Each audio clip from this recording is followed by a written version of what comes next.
Jewelia was concentrating, deeply focused on something, but she seemed tired and worn.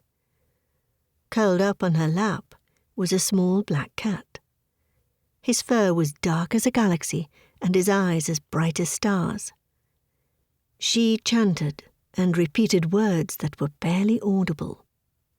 In one hand she held a scrying pendulum that hung from a long black chain, and in the other she grasped a smooth hematite stone, candlelight reflecting in its shiny surface. The purple crystal pendulum slowly spun widdershins, heeding her whispered words. She sat silently, her eyes closed. Time passed slowly as she breathed in and out in rhythm with the breath of the cat. They were one breath passing through time. A sudden clap of thunder broke the silence. Julia's eyes snapped open. Jarred out of her placid place of meditation, she reached for a pad of paper. She wrote and then stopped, holding her pen just away from the paper, as if in a channeled trance, then continued on, only to stop again a few words later.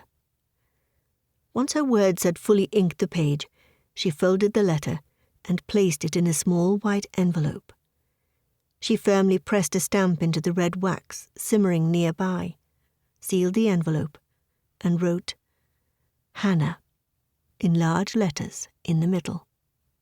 She rose quickly from her seat, the cat springing off her lap.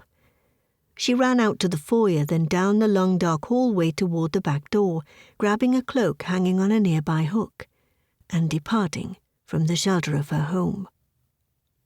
Skye Manor sat in the middle of an enormous circular pumpkin patch. There was one straight path that led from the manor through the centre of the patch, ending at the sea. This path was lined on both sides with immensely tall cypress trees.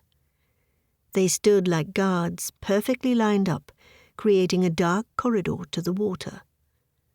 Julia ran down this corridor toward the shore, cutting through the patch. The storm swirled around her, thunder cracking and breaking across the sky. She headed for the dock, heart pounding in her chest. The wind whipped the trees, making them swirl as if they would be lifted right out of their roots, their branches thrashing to and fro. The rain beat on Julia's head and shoulders as she approached the dock.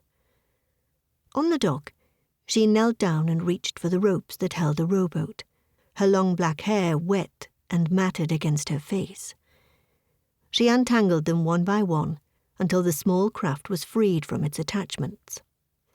It bobbed up and down on the rough water, ready to float away of its own accord. Steadying herself on a wooden dock post, wrapped in weathered rope, Julia stepped into the boat, first her right foot, then her left. She sat on the wet wooden seat and fished around for the oars below her. She began to row, pushing and straining the muscles in her arms, heaving back and bracing her legs. She was rowing as hard and fast as she could. She made it away from the dock and headed south along the shore, further and further from the manor and around the bend of the tiny island. The rain fell harder and harder, as if it were trying to prevent her from proceeding any further. But she paddled on, exerting herself as much as she could. As she rowed, she began to chant. Softly at first, the words a whisper under her heavy breath. They formed a rhythm of their own as they dropped from her lips into the foggy air that had begun to envelop both her and the boat. She started to chant louder, the words becoming an incantation, carrying her emotions on the wind, swirling around her and rising out of her body. Suddenly, a colossal thunderclap boomed above her, followed by a magnificent strike of lightning. White light, as bright as if she stood next to the moon itself, surrounded her. And then there was total, silent darkness. Julia had vanished.